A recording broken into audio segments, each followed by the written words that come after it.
Today's video is brought to you by Zool and Vigo, official couch warmers of Bert the Stormtrooper Reviews. Hello and welcome, I'm Bert the Stormtrooper, and today we're going to be taking a look at the Transformers War for Cybertron Kingdom WASPINATOR, and I have really been looking forward to this figure. Released in the fall of 2021, this figure is brand new and starting to hit store shelves and online retailers right now. As of the time of this recording, I got mine from Entertainment Earth. As always, I'll put a link down in the description where you can get your own WASPINATOR along with other great Transformer figures. So here we have WASPINATOR in the current Kingdom style packaging. We've got that smaller window. We can just see the top of WASPINATOR peeking out the window right there. Transformers logo on the side here. And then if you turn the box just so, we've got some really cool artwork of WASPINATOR, both in his beast mode and in his robot mode. Absolutely love that artwork. Over here on the other side, we've got the Kingdom Splash artwork. And then along the back of the box, we've got product pictures of WASPINATOR, both in his robot and in his beast mode. 20 steps for transformation. So that is about it for the packaging. Let's get them opened up and check it out.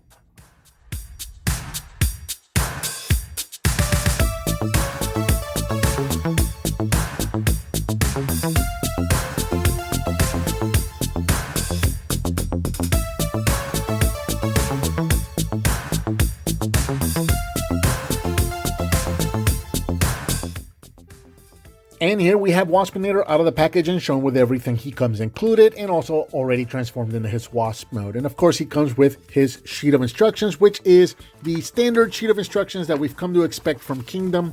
Very well illustrated, very easy to follow. He's also relatively easy to transform. He's actually very similar to the Generations or Thrilling 30 or whatever the moniker was for the last WASPINATOR that we got. If you're familiar with that figure, this one transforms almost identical to that one. We also got the card with the sticker. So in this time around, I've got a card with where the sticker rather is Megatron, and these are really hard to show because they got the foil back and then they're so shiny. But there you go, you can see Megatron right there. And of course, we've come to learn now that you always want to peel back the sticker and check out the card, because you're always going to get something different in the back there.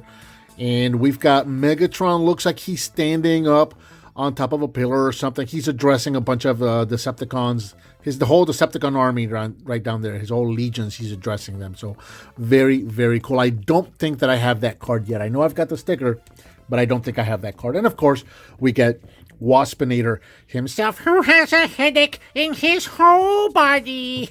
I freaking love WASPINATOR. He was such a great character. So here in Wasp mode, WASPINATOR is approximately 5.5 inches long, about 2.5 inches tall at the top of the head here. The body itself, I'm not counting the wings for that. The wings, depending on how you pose them, right here at their furthest, they got a wingspan of approximately 6.5 inches. So a very nice wingspan right there. So taking a closer look at WASPINATOR, very cool. I really like the way they hid away most of the robot kibble. Yeah, you can see the arms. You really have to kind of look in there. They're kind of tucked behind the insect legs, and you can kind of see the hands right back there. But I mean, generally speaking, they're relatively well hidden. I like that. You've also got the legs right there. But again, if you didn't know you were looking at robot legs, you wouldn't really know. You would just kind of see these little spiky things here and just kind of wonder what those are. But other than that, I mean, Beast Wars figures or characters in general, typically they're a challenge, right? To do a perfect figure with a perfect mode or both modes being perfect, just because of the nature of what they're trying to pull off. So this is done really, really well. We've got a couple of different shades of green. We got some lighter greens with some darker greens right there. We've got the nice purple shade on the eyes right there, and also right here on the wings. And this is the first time that we've gotten a WASPINATOR with the purple wings. These are translucent with that purple dye right there, or that purple tone to them, which is actually cartoon accurate. He did have like a bluish purplish tinge to his wings on the show. I really like that a lot. We got brown antenna and brown legs right there.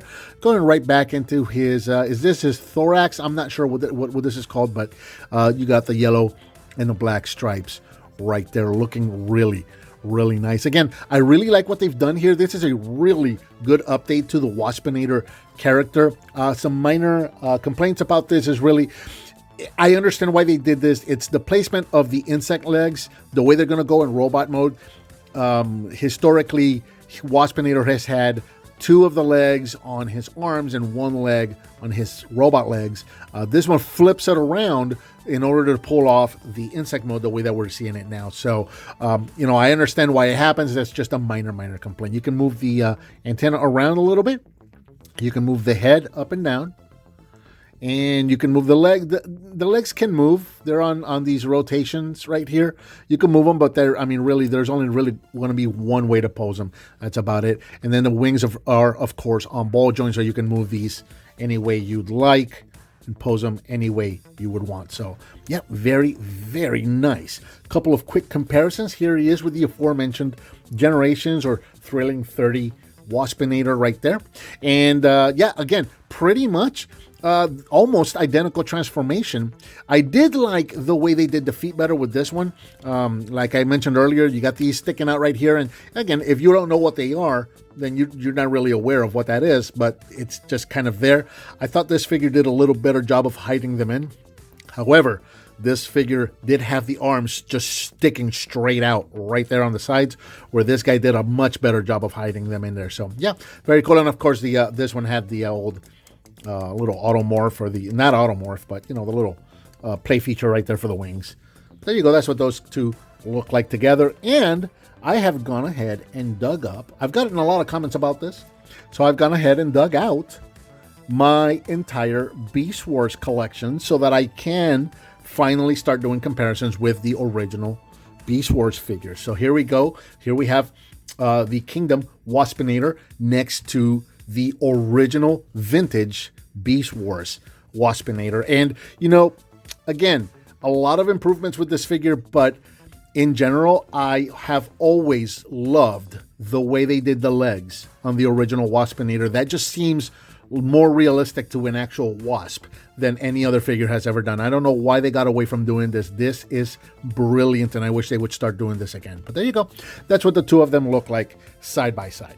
Getting in the transformation, we're going to start right back here on his stinger and just kind of pop this off and set this off to the side. That's going to be his weapon. Now go ahead, and I already kind of started doing it. Didn't do that on purpose, but we're going to take this whole bottom part here. These are the legs, and these are just going to come up. And these two U-shaped pieces right here were tabbed into these tabs on the side of the arms right there. So we can go ahead and just kind of pull all of this out and pull the legs out as well.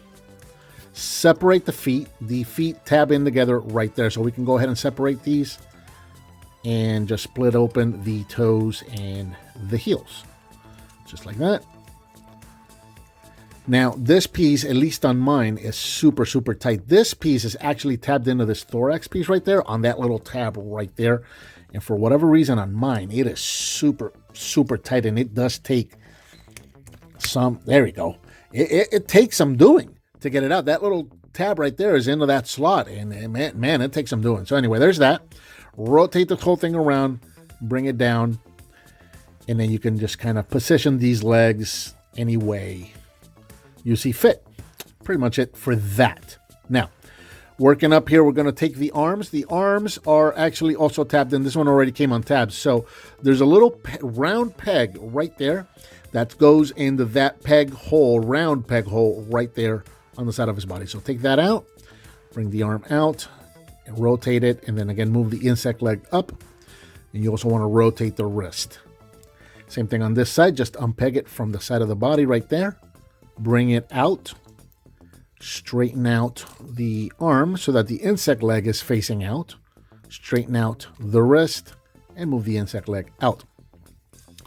Now, everything is just kind of coming unpegged as I'm going. So now the head is pegged into this piece right there. If I pop that open, you'll see the little square tab in that hole right there. So just untab that, bring that all the way forward. And then these two tabs are going to go into those two slots right back there. So we're going to hinge that right back again and tab that into place like so. And now we're going to start bringing everything together. The head of the insect, or the head of the, I guess I didn't show this before, the mandibles on the wasp also open and close. So you can set those up any way you want. And then, of course, the head of the Wasp is going to split open, and you're going to start bringing everything together. So you're going to bring this all the way up. That tab is going to peg in right there to form the body. Straighten out the legs. And then the head of the Wasp just kind of comes down, and it just kind of sits here. It doesn't really tab into anything. There's this little slot right there, or that flat tab right there, but there isn't really anywhere to put it. It's kind of weird.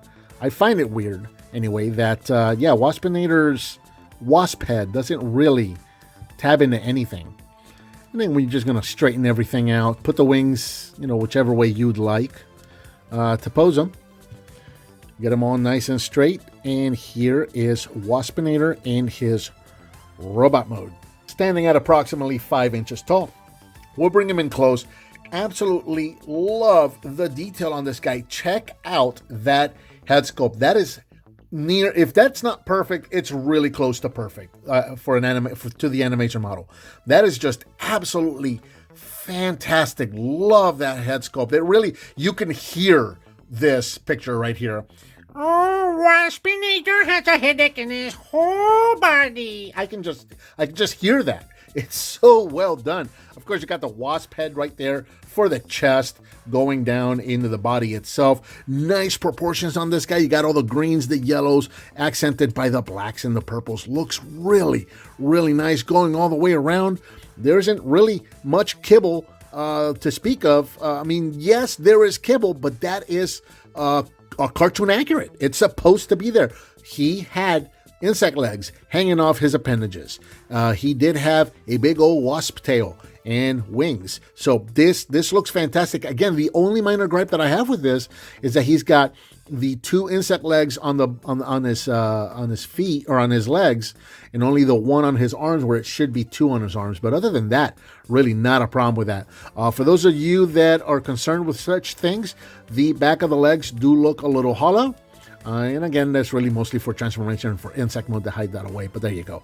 Really, really nice figure. Very dynamic looking, very posable. Head is on a ball joint. Goes in. You got the inquisitive side to side. A little bit of back, nothing forward because of the chin. And then, of course, side to side. You got rotation on the shoulders, forward and backwards, all the way around. You can also go in and out. Rotate at the bicep, right there. Bend at the elbow, and rotation at the wrist. Rotation at the waist. Legs can go forward that far, back, in and out. Rotation at the thigh, bend at the knee, up and down at the ankles, and you also got ankle tilts. Really, really nice, very dynamic, very posable, very cool looking figure. We'll bring in his stinger weapon. Just pop that right into his hand. And there you go. There is Waspinator ready for battle. He looks amazing. I really, really do love this figure. Let's back that up just a little bit.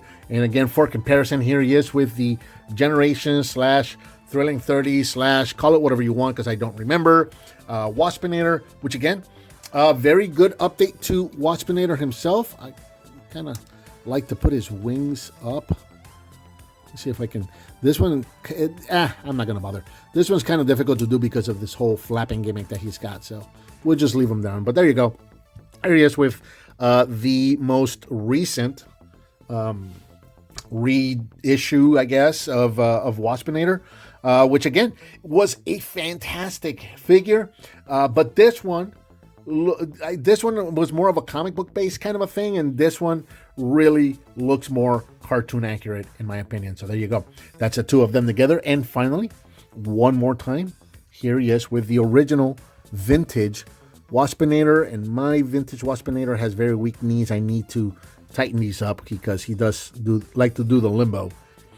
But there you go. So you can see again the differences and the inspirations and the similarities, and just look. It's always really cool to take a look at the old with the new and see how much they've evolved, I guess, over time. Right? It's just a very cool look. Absolutely loving this figure. This is a fantastic addition to the Kingdom shelf and to the Beast Wars team. And I think that about covers the Transformers War for Cybertron Kingdom WASPINATOR. What did you think of this figure? Let me know down in the comments. Give me some thumbs up. Subscribe, hit that bell icon so you're notified when I upload a new video. I've got a donate button up there if you want to hit on that. I certainly would appreciate it. Please share with your friends if you like what you see, and I'll talk to you next time.